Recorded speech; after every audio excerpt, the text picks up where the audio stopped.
बताइए, मोदी जी का 400 पार का लक्ष्य हासिल कर पाएंगे मोदी जी के नहीं?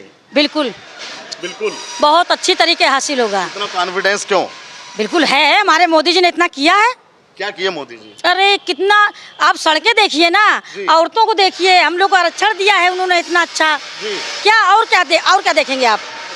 विपक्ष को ये सब क्यों नहीं चमकता? विपक्ष कहता है भाई 10 साल में देश का बुरा हाल कर दिया। देखिए, चोरों को कुछ नहीं समझ में आएगा, साहूकारों को समझ में आएगा। जो साहूकार है वो कहेगा हर हर मोदी, घर घर मोदी, और जो चोर होंगे तो कहेंगे अरे वो तो सब धरे ले रहे, क्योंकि उन्होंने धरा है।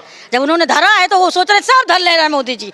मोदी जी कुछ नहीं धर रहे, सब दिख रहा है दुनिया को। आप देहातों में जाइए, पता करिए, सुलभ शौचालय, घर लो, हैं कि खेती में पैसा लो, घर में सिलेंडर लो, जो लोग चूल्हे जलाते थे, हैं सब कुछ तो मिल रहा है। अब क्या चाहिए मोदी जी के राज में? राहुल गांधी कह रहे हैं ना, युवाओं को रोजगार दिया और महंगाई बहुत कर दी। उन्होंने कौन सा दे दिया इतने सालों में? हमने जब से होश संभाला तब से तो हमने देखा कि कांग्रेस था। क्या दिया कांग्रेस ने आज तक? वो तो कह रहे हैं सुई से जहाज तक दिया भारत को। वो तो दे दिया ना, दिख रहा है ना खूब अच्छा। तभी तो पप्पू पास हो गया, पप्पू पास हो गया सब करते घूम रहा है ना। इसलिए आप लोग इस विषय पे ध्यान मत दीजिए। आप बस ये देखिए मोदी हमारे, योगी हमारे क्या कर रहे हैं। क्या कर रहे हैं योगी जी? क्या कर रहे हैं? अरे योगी जी इतना बढ़िया बुलडोजर चला रहे, पता नहीं है कितना बढ़िया बुलडोजर चल रहा है। अरे सारे जितने भी उग्रवादी, अपराधी, ठीक है, जो छुपे थे, नेता छुपा लेते थे, आज वो छुप पा रहे हैं। अरे वो लोग खुद कह रहे हैं भैया हमको अपने में ले लो, अपने में ले लो। वो तो खुद कह रहे हैं ले लो अपने में। तो इसलिए मोदी योगी की तुलना कोई कर नहीं सकता, भारत में कोई नहीं कर सकता। ये हम कहते हैं, हमारे मोदी श्री राम और हमारे योगी हनुमान। जय जय श्री राम, जय जय श्री राम। मोदी जी राम और योगी हनुमान, बस जय श्री राम। आप मतलब कुछ लोग कहते हैं भाई इंसान को भगवान कैसे मानेंगे? अरे कैसे नहीं मानेंगे, जो कर्म करेगा वही भगवान। भगवान ने क्या कहा है, जिसका जो इस धरती पे कर्म योगी होगा वही श्री राम। हमारे राम भी तो आए थे धरती पे, किया ना उन्होंने कर्म, रावण को मारा, ठीक है, बाली को मारा, सबको मारा नहीं। राहुल गांधी किस किरदार में है इसमें? अरे उनका तो हमें कुछ पता नहीं भैया, उनकी बात ना किया करो हमसे। राम हनुमान है तो राहुल गांधी भी कुछ है कि नहीं है? पप्पू है। जब सारे चोर इकट्ठा हो तो समझ लो हमारा राजा शेर है। और जिस तरीके से उसने विश्व में अपना नाम कमाया है, उस तरीके से आप देखिए सारे चोर इकट्ठा हो गए। अभी रामलीला मैदान दिल्ली में सारे चोर इकट्ठा हो रहे हैं। लोकतंत्र बचाना है भाजपा से। वो खुद ही चोर है, लोकतंत्र तो उन्हीं ने बेचा है, हम तो बचा रहे हैं। वो तो अभी 4 जून को 400 पार सीटें आएंगी तब समझ में आएगा। जो बताइए क्या माहौल है महिलाओं को लेकर? सुरक्षा पहले कैसी थी, आज कैसी है यूपी के अंदर? यूपी के अंदर महिलाओं को लेकर सुरक्षा पहले की तुलना में अब बहुत अच्छी हुई है। पहले हम महिला घर से निकलते थे तो हमें डर लगता था, हर चीज़ का डर लगता था, अपने आत्मसम्मान की रक्षा करने तक में डर लगता था। लेकिन अब हम जब भी निकलते हैं तो हम एक चेन और कान में टॉप्स पहनकर निकलने में अपने को महसूस करते हैं कि हम सुरक्षित हैं, क्योंकि पुलिस एवं प्रशासन भी हमारे साथ रहता है। और जगह जगह जो भी महिला सशक्तिकरण के लिए, सुरक्षा के लिए बीच बीच में हम लोगों को थाना की सुविधा दी गई है, वो भी अतुलनीय और अविस्मरणीय है।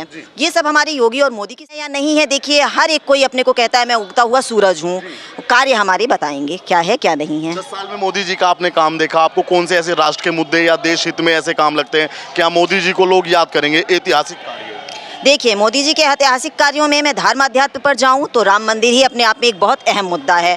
अगर विपक्ष कहता है कि मंदिरों से कुछ नहीं होता है, तो हमारा सनातन कहता है कि ईश्वर ही सत्य है और सत्य ही सत्य है, सनातन है शाश्वत। और ये मोदी जी एक अनमोल रतन है, ईश्वर द्वारा भेजा गया धरती पर, स्वर्ग पर भेजा गया।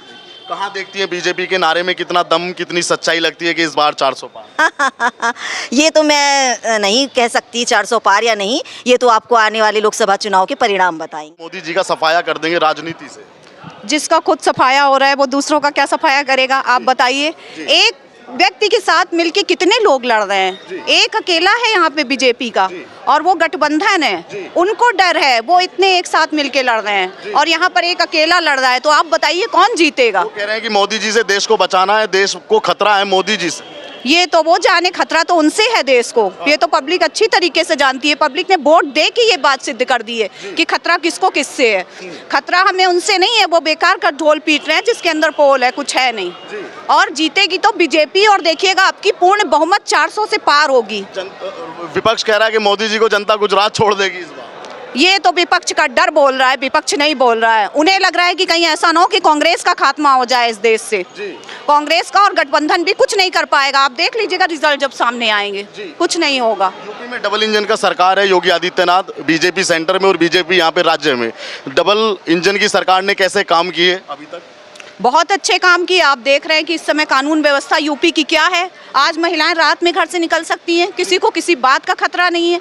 हम रात में घर से बाहर निकलते हैं, हमें किसी चीज़ का खतरा नहीं है। आज हम ये बीजेपी जैसी पार्टी में हम महिलाएं यहाँ पर खड़ी हुई हैं तो केवल इसलिए कि यहाँ पर सुरक्षा है और कानून व्यवस्था बहुत अच्छी है। अखिलेश जी तो कहते हैं कि जंगल राज है, ना महिलाएं सुरक्षित है और ना बच्चे सुरक्षित। आप बताइए, जंगल राज अखिलेश जी के राज्य में था कि बीजेपी के राज्य में था? कितने मतलब अराजकता फैली हुई थी बीजेपी अखिलेश जी के राज्य में, सपा में। और आज बताइए आज कितनी सुख शांति है, पुलिस भी काम कर रही है। और अखिलेश यादव जी के राज्य में पुलिस भी डरती थी, पुलिस को भी डर लगता था कार्य करने में। आज पुलिस भी निडर होकर काम कर रही है, पुलिस के हाथों में भी एक बंदूक आ गई है, वो खुद भी काम कर रहे हैं।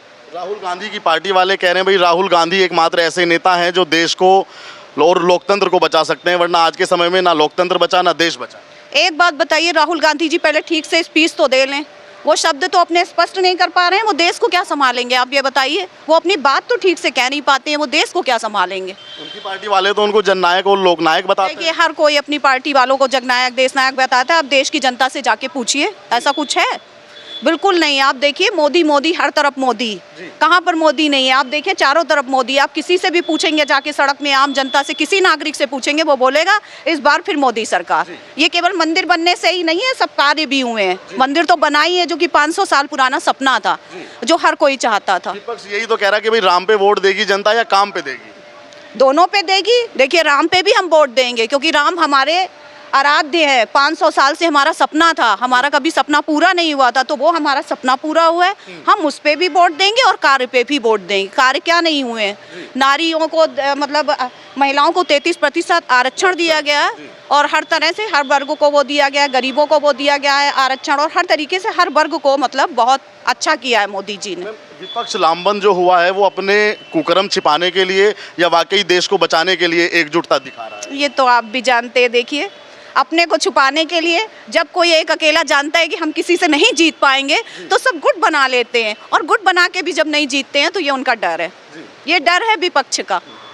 जब मोदी जी बोले कि भाई इस बार 400 पार, तो विपक्ष वाले कहते हैं भाई मोदी जी को इस बात का क्या पता कि 400 पार, वो ईवीएम पे ठीकरा फोड़ दें। भाई ईवीएम पहले से सेट कर दी बीजेपी ने। ईवीएम तो हर बार सेट होती है बीजेपी की और हर बार जीतते हैं। बताइए कैसे ईवीएम सेट होती है? ये तो केवल जब हारते हैं तो वो बोल देते हैं कि ईवीएम सेट है, अगर ये जीतते हैं तो फिर ईवीएम नहीं सेट होती है, केवल हार पे ही ईवीएम सेट होती है। इनके कुछ प्रत्याशी जीतते भी होंगे कुछ जगहों से, वहाँ ईवीएम नहीं सेट होती है, केवल जहाँ पे हारते हैं वहीं ईवीएम सेट है, ऐसा कुछ नहीं है। प्रियंका गांधी एक महिला है, आपको लगता है कि महिलाओं के लिए बीजेपी से बेहतर कुछ सोच सकती हैं, कुछ कर सकती हैं प्रियंका गांधी? देखिए, मुझे तो नहीं लगता है कि बीजेपी से बेहतर कोई भी सोच सकता है। भाषण देना एक अलग बात होती है और उसको क्रियान्वित करना एक अलग बात होती है। कुछ लोग ये कहते हैं कि मोदी जी के पास में सिर्फ चेहरा है और मोदी जी अपना भाषण को बेचते हैं और कोई खासियत कोई खूबी मोदी जी के अंदर है? नहीं नहीं सर, ऐसा नहीं है। उनकी हर जगह खासियत है। इतने अच्छे अच्छे कार्य किए हैं कि उनके मुकाबले कोई कार्य आज तक किए नहीं। हमें तो जब तक जिंदगी है तब तक मोदी जी रहेंगे। जब तक जिंदगी जब तक मोदी जी रहेंगे। बैनामा कर दिया। जी जी जी, क्योंकि उनने इतने अच्छे अच्छे कार्य किए हैं, उनके चेहरे पे नहीं जा रहे हैं। उनके कार्य इतने सुदृढ़ हैं कि वो हम लोगों का ये अंदर का आत्मविश्वास बोल रहा है। तो कहता है कि महिलाएं बिल्कुल परेशान है मोदी की सरकार। कोई नहीं। आप जिस महिला से मिलेंगे, कोई मोदी ने किसी को कमीशन तो दिया नहीं कि नहीं हमारे पक्ष में बोलो, ठीक है ना। उनके कार्य ही बता रहे हैं कि इतना अच्छा कार्य किया कि हर महिला उस पर बोलेगी। मंडल में भी आपको कार्य क्या लगता है बढ़िया, सबसे महिलाओं के हित में जो कार्य? महिलाओं के हित में उनने आजकल महिला रात बिरात चाहे जहाँ बढ़िया झूमती चली जाए, कोई दिक्कत नहीं है। तो सबसे बड़ा कार्य की जो 7 बजता था लेडीजों को सुरक्षा, लेडीजों को निकलने में डर लगता था, आज वो खत्म हो चुका है। महिलाओं के लिए तो सबसे बड़ा है। और धीरे धीरे वो 33% आरक्षण लाए हैं महिलाओं के लिए। जो महिलाएं बुझी सी बैठी रहती थी, उनके लिए कोई कार्य नहीं होता था, आज हर जगह महिला दिख रही है। तो बहुत अच्छे कार्य किए हमारी तरफ से, तो जय जय श्री एक बात आप बताइए कि हम लोग मंडल में काम करते हैं, हम लोगों को कोई सैलरी नहीं मिलती है, पर हम लोग किस लिए कार्य कर रहे हैं? क्योंकि हम लोग को ही मालूम है कि बीजेपी एक बहुत सशक्त पार्टी है। हम लोगों में से किसी को भी अवसर मिलेगा, किसी भी महिला को आप समझ लीजिए कि कोई चाय वाला प्रधानमंत्री लोग कहते हैं ना, वो लोग चाय वाला प्रधानमंत्री बन सकता है, कोई भी कुछ बन सकता है, कोई भी पार्षद और मंत्री बन सकता है। ये आपने पीछे देखा है, हरियाणा में भी हुआ है, सब हुआ है, हरियाणा में भी, मध्य प्रदेश में भी, हर जगह ये हुआ है। तो इसलिए यहाँ पर बहुत चांसेस हैं कि ऐसी पार्टी, कांग्रेस एक परिवारवाद है कांग्रेस में, और कांग्रेस पैसों वाली पार्टी है। जहाँ पर पैसा है तो आपका पद है, सब कुछ है, और नहीं है पैसा तो आपके पास कुछ नहीं है। इसलिए मैम आप बताइए कि मोदी जी तीसरी बार 400 का जो नारा दिए हैं वो सत्य है, वो उसमें कुछ दम लगता है? बहुत दम है, 400 के ऊपर जाएंगे। मेरा विश्वास नहीं है, नारियों का विश्वास है। मेरा तो हेल्थ सेंटर है, तो मैं इसी पे नारियों से मिलती रहती हूँ, तो उनका यही कहना है कि मतलब मोदी जी जैसा आज तक ना कोई आया है ना आएगा। विपक्ष क्या करेगा फिर 24 के बाद? विपक्ष बैठ के रोएगा। विपक्ष बैठेगा विपक्ष में, होएगा। यस। मोदी जी का क्या लगता है आपको सबसे बढ़िया काम क्या लगता है, मंदिर या कुछ और काम? मंदिर तो फिर एक बहुत ही बड़ा 500 साल का जो उनने एक ये कि अभी हम राम दर्शन भी करके आए हैं, तो वहाँ का भव्य समारोह देख के तो आत्म खुशी होती है। मोदी जी का काम वो तो अच्छा है ही है, लेकिन सारे काम उनके, कोई काम ऐसा नहीं है जो उनकी प्रशंसनीय नहीं है। और योगी जी का? मोदी योगी दोनों ही नारा है, कोई अलग थोड़ी ना है, दोनों संत हैं। हम तो यही कहेंगे दोनों संत हैं। विपक्ष तो कहता है कि डबल इंजन की सरकार यूपी में है, मगर ना इंजन। कि उनकी थिंकिंग है, वो क्या बोलते हैं मुझे कहीं कुछ नहीं पता, लेकिन जो आम जनता को जागरूक किया है, महिलाओं को सशक्तिकरण दिया है, वो मोदी योगी ने दिया है। राहुल गांधी के बारे में क्या सोचती हैं आप? क्या ख्याल है आपका? अब उनके बारे में मेरा ख्याल कुछ भी नहीं है, उनके बारे में बस वही जान सकते हैं, क्योंकि जो आप मोदी योगी के विषय में पूछ रहे हैं तो वो हम बता सकते हैं। राहुल गांधी भी एक नेता है भाई, वो भारत जोड़ो यात्रा किए, घूमे, शहर शहर घूमे। नेता बहुत आ चुके हैं, ऐसे तो नेता बहुत आ चुके हैं और बहुत आएंगे, लेकिन अब इस समय जो मोदी चल रहे हैं, मोदी के अलावा कोई आने वाला ऐसा नेता नहीं दिख रहा है किसी को भी। योगी मोदी के अलावा, योगी मोदी। कांग्रेस वाले कहते हैं कि राहुल गांधी में वो दम है जो देश को बचा सकते हैं। बिल्कुल नहीं, बिल्कुल नहीं, बिल्कुल नहीं, ऐसा कुछ उनके ऐसा कुछ काम ही नहीं किया। महिलाओं को तो जैसे 7 बजे के बाद डर लगता था कि कहाँ निकले, कोई कान के ना छीन ले, पुलिस वाले के पास जाओ तो नोट डाउन नहीं करते थे। आज वो सब चीजें हट गई हैं, तो कैसे कांग्रेस आ जाएगा?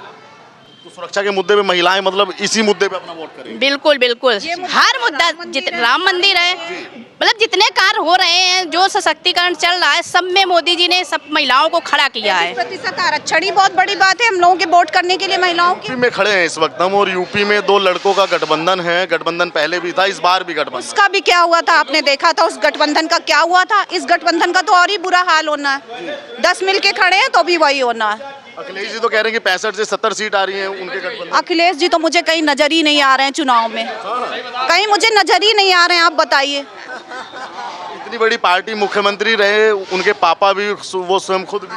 अब मैं कहना नहीं चाहूंगी कि पापा भी रहे हैं, उस विषय में मैं कुछ नहीं कहना चाहूंगी। किस तरीके से मैं अब इस विषय पे बात हो जाएगा कि किस तरीके से कार्यसेवकों को मरवाया गया था, मैं इससे ज़्यादा बोलूंगी नहीं इस समय। आप इस तरीके की बात ना करें, क्योंकि मैं आक्रोशित रहती हूँ, कुछ भी बोल दूंगी। कह रहे हैं कि सपा राज्य में सब बढ़िया था, महिलाएं भी सुरक्षित थी, तो भाजपा ने वैसे ही रूमर फैला दिया। ये तो उनका कहना है ना, हम लोगों से पूछिए आप, सच्चाई तो हम बताएंगे ना, हम और आप। क्या होता था बताइए ना, थोड़ा समझाइए। बाजार में महिलाएं जाती थी, चारों तरफ अराजकता फैली हुई थी, बाजार में महिलाएं जाती थी, छेड़छाड़ होती थी, कोई भी कान से बाला खींच लेता था, गले से चेन खींच लेता था, यही सब होता था। कहीं सुरक्षित नहीं थी महिलाएं? थी सुरक्षित? आप बताइए, आप बताइए। नहीं नहीं, बिल्कुल यूपी में गुंडागर्दी होती थी पहले। कान से बाली खींच ली जाती थी, खून निकल आता था, कई ऐसे केसेस हुए, पुलिस भी कुछ नहीं करती थी। आज पुलिस भी बहुत कुछ करती है। पुलिस क्यों नहीं करती थी ये आपको भी पता है, पुलिस के भी हाथ बंधे हुए थे। योगी राज में मान लिया कोई ऐसी घटना, हालांकि होती नहीं है, अगर होती भी है तो फिर योगी जी का क्या एक्शन होता है? योगी जी का एक्शन बुलडोजर चलवाएंगे, सीधे